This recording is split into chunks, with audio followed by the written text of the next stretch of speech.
Lauren Booth, seorang jurnalis dan aktivis asal Inggris, dikenal sebagai adik ipar dari mantan Perdana Menteri Inggris, Tony Blair. Lahir dan besar di lingkungan non-religius. Perjalanan hidupnya mengalami transformasi luar biasa yang menginspirasi banyak orang. And I felt angry at this Islam. I couldn't understand, why would people fast? Why would any deity make people go hungry who were already hungry? And I said to this mother of Rafah refugee camp, why do you fast in Ramadan? What is the point? You say your God makes you do without food for 30 days, but on day 31 you have no food. And this mother looked at me and she said, well, I fast in Ramadan to remember the poor.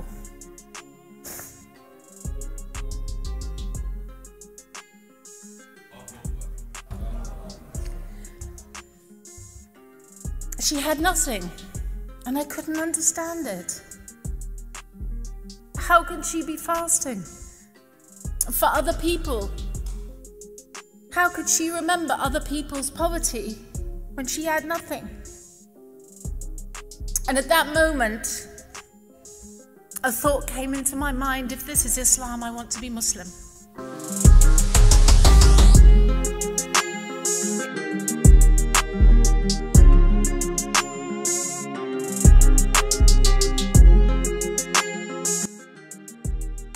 Bismillahirrahmanirrahim. Assalamualaikum warahmatullahi wabarakatuh. Segala puji bagi Allah, Tuhan semesta alam. Shalawat dan salam kita haturkan kepada Rasulullah Muhammad sallallahu alaihi wasallam, keluarga, sahabat, dan seluruh pengikut beliau hingga akhir zaman. Serta tak lupa juga doa saya kepada saudaraku semuanya. Semoga kita semua selalu diberikan kesehatan, dilapangkan rezekinya, berkah hidupnya, dan diampuni dosa-dosanya. Amin ya Rabbal Alamin. Sahabat motivasi Islam. Pada video kali ini kita akan membahas sebuah kisah yang sangat menginspirasi. Sebuah kisah perjalanan seorang jurnalis Inggris, sekaligus adik ipar dari mantan Perdana Menteri Inggris, Tony Blair, yang menemukan kedamaian dalam Islam saat berkunjung ke Palestina. Lahir pada tahun 1967, Lauren dibesarkan dalam keluarga yang tidak terlalu religius. Ayahnya, Tony Booth, adalah seorang aktor terkenal, sementara ibunya lebih percaya pada takhayul daripada agama formal. Meskipun demikian, sejak kecil, Lauren memiliki ketertarikan pada spiritualitas dan sering membaca Alkitab saat teman-temannya bermain. Sebagai jurnalis, Lauren meliput berbagai peristiwa penting di Timur Tengah. Pada tahun 2005, ia mengunjungi tepi barat untuk mewawancarai Mahmud Abbas, dan pada tahun 2008, ia kembali ke Gaza. Pengalamannya di wilayah-wilayah ini membuka matanya terhadap realitas kehidupan masyarakat Muslim. Listen to this. I looked in my bag and I thought, how am I going to get a taxi from Erez in Israel to Jerusalem? I'm going to be stuck. I looked in my bag because I keep cards when I travel. And the card said, Jamal, taxi driver, Al-Quds. I thought, brilliant. I'll call him. There's no way that he'll come all the way from Jerusalem to Gaza to the Erez crossing, but still he might know another taxi driver and he won't remember me, but he seemed like a nice guy. This is the conversation. Hello, is that Jimmy Jamal? Is that Lauren Booth? I said to Jimmy Jamal, I'm going to be at the checkpoint at 1 o'clock. Will you be able to meet me? He said, no problem. But that's not what happened, brothers and sisters. At 10 o'clock in the morning at the Erez checkpoint, the Israelis kept us waiting. Around 5 o'clock, everybody was allowed through the checkpoint from hell, myself included. My phone was dead, of course. And I booked the taxi at 1 o'clock in the afternoon. And I thought, what am I going to do now? And then a car came quickly towards me, reversing with a screech of tires. And I thought, okay, what now? A door flew open and Jimmy Jamal said, "Salam alaikum, you ordered a taxi?" I was confused. I said, yes, I ordered a taxi, but for 1 o'clock, 5 hours ago. He said, yes, I waited. I said, I'm sorry, you waited 5 hours? He said, of course. I said, why? He said, because I'm Muslim. And a Muslim would never leave a woman on her own and at risk. I got into his car and I started to cry. Now, being an Arab, of course, he was very, very sympathetic. He said, "Stop crying, you're hysterical, I'll have to take you to hospital." But I couldn't stop crying. You're so nice and they're so horrible and it's so wrong. In the end, he wouldn't let me stay in the hotel that I had booked. I went and stayed with his wife in their house. I've been their guest ever since on my journeys. May Allah bless them. Now, the reason I tell you that story is because it leads in to something very significant. The next day, I had 40 minutes to do all of my souvenir shopping, and I was going into the old city of Jerusalem. I was in a bad mood, not looking forward to interrogation. It was raining. I was looking at my list, rather grumpy. A young man came up to me and he said, "Marhaba!" So full of joy and energy, you've never seen anything like. The youth, the Palestinian youth, the shabab, telling you. I wasn't in the mood. Yeah, okay. A voice in my head said, "Don't you dare, do not dare to be rude to a Palestinian in their own land when they have been so loving to you. Turn around and be nice to this young man." Marhaba, I said. He said, "What can I do for you?" I said, "Look, I've got some shopping to do." He said, "This is amazing. All of the men in the souk are my uncles.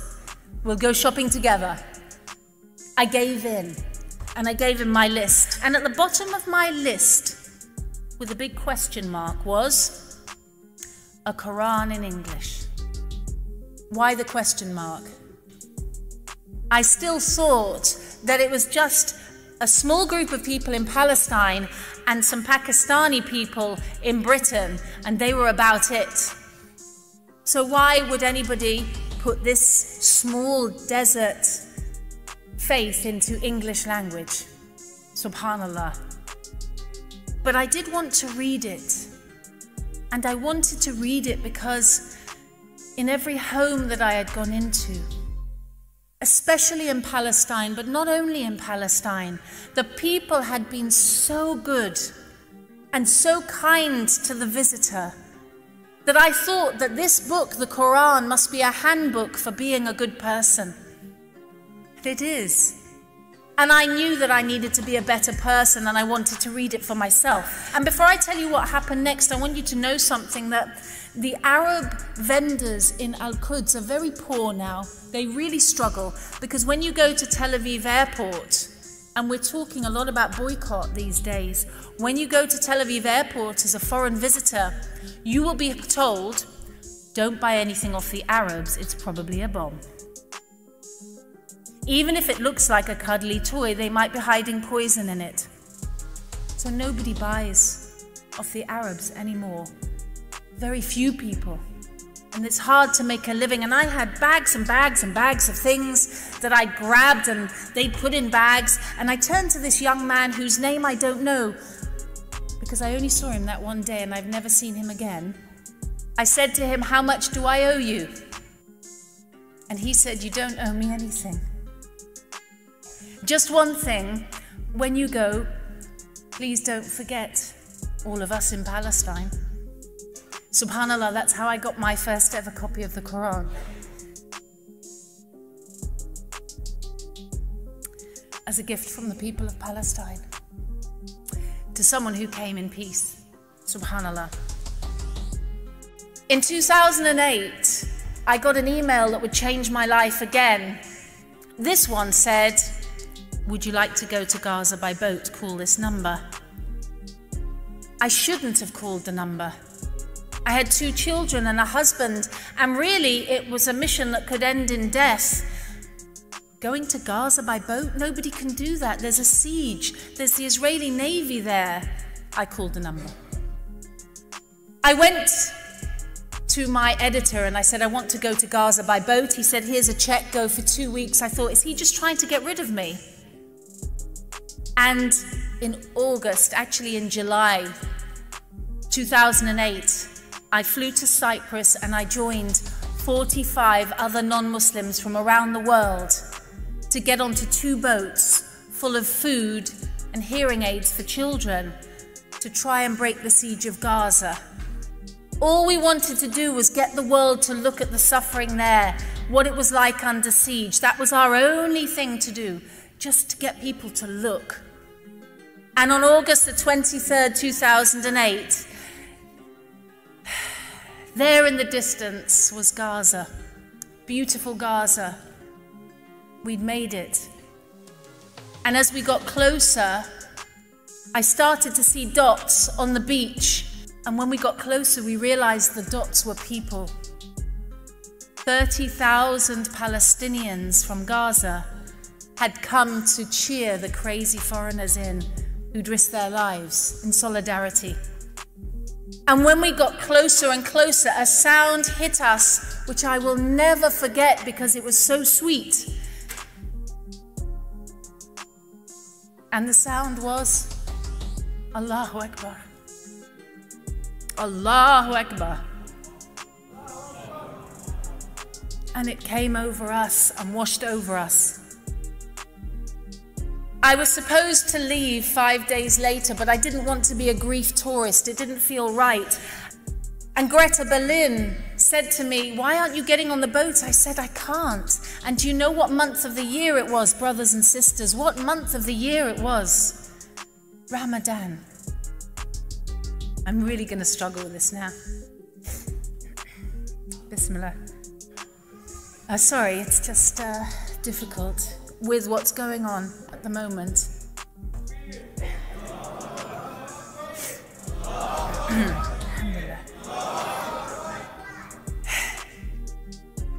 So, I was there for the whole of Ramadan as a non-believer in 2008. I had my arms showing, my hair was out, my sense of modesty wasn't exactly what we might appreciate. But did I hear haram, haram from the people in Gaza? Not once. As I walked the streets in Ramadan with my arms and my hair showing, all I heard was salam, salam, salam.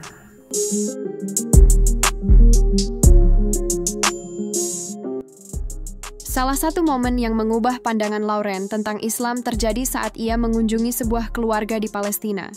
Meskipun hidup dalam keterbatasan, keluarga tersebut menyambutnya dengan keramahan luar biasa. Wajahnya berseri, matanya bersinar.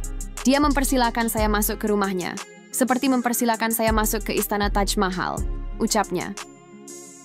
Keluarga itu menawarkan makanan sederhana dan menunjukkan rasa syukur, meskipun dalam kondisi sulit. Kehangatan dan ketulusan mereka meninggalkan kesan mendalam di hati Lauren. One night, I was visiting a very poor family.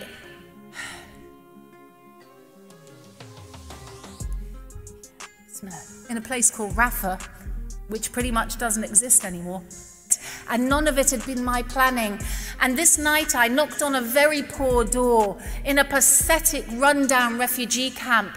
And the lady opened it like this. Assalamu alaikum rahmatullahi wa barakatuh. Fadalu. Welcome.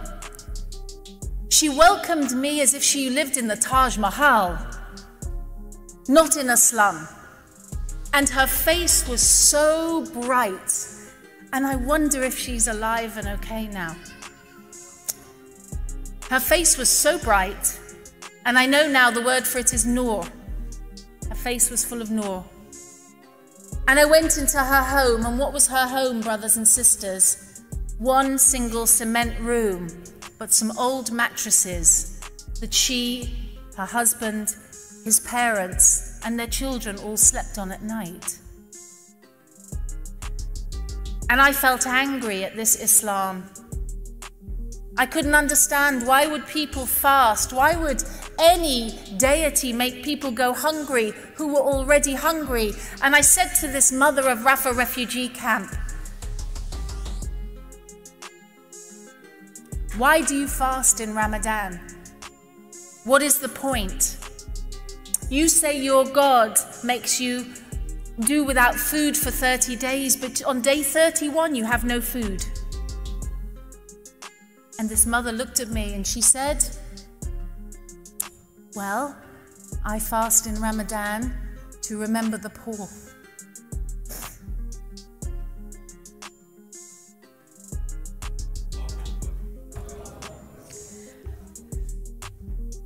She had nothing, and I couldn't understand it. How can she be fasting for other people? How could she remember other people's poverty when she had nothing? And at that moment, a thought came into my mind: if this is Islam, I want to be Muslim. If this love of God is in a religion, I want to be in that religion. If this love for your fellow human being, even at your moment of hardship, if this is a religion, I want to be in that religion. And if this love for the visitor and for the traveler is a religion, then let me be a Muslim, subhanallah. But it took 2 years for me to take my shahada. Allah subhanahu wa ta'ala knows how long it takes for us to be humbled and for our hearts to be cleansed of some of the things that we have in them.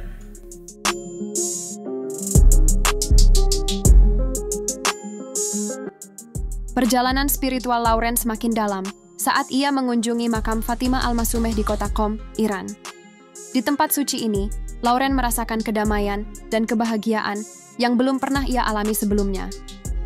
Pada saat itu, saya duduk dan merasakan keadaan yang penuh dengan spiritual, kebahagiaan mutlak dan sukacita, ujar Lauren dengan mata berkaca-kaca. Pengalaman ini menjadi titik balik yang signifikan dalam perjalanan spiritualnya. 6 minggu setelah kunjungannya ke Iran, Lauren memutuskan untuk memeluk Islam. Ia berhenti mengonsumsi alkohol, mulai menjalankan salat 5 waktu, dan mengenakan jilbab sebagai bagian dari identitas barunya sebagai muslimah. Keputusan Lauren untuk memeluk Islam menimbulkan pertanyaan dari kedua putrinya yang berusia 8 dan 10 tahun. Mereka ingin tahu apakah ibu mereka akan berubah setelah menjadi muslim. Aku katakan, tentu aku tetap menjadi ibumu, bahkan aku akan menjadi ibu yang lebih baik dari sebelumnya, ucap Lauren. Jawaban Lauren memberikan ketenangan bagi anak-anaknya, dan mereka menerima keputusan ibunya dengan baik.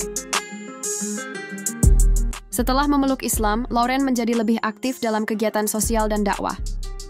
Ia sering berbicara di berbagai konferensi untuk membagikan pengalamannya dan memperbaiki persepsi tentang Islam di Barat.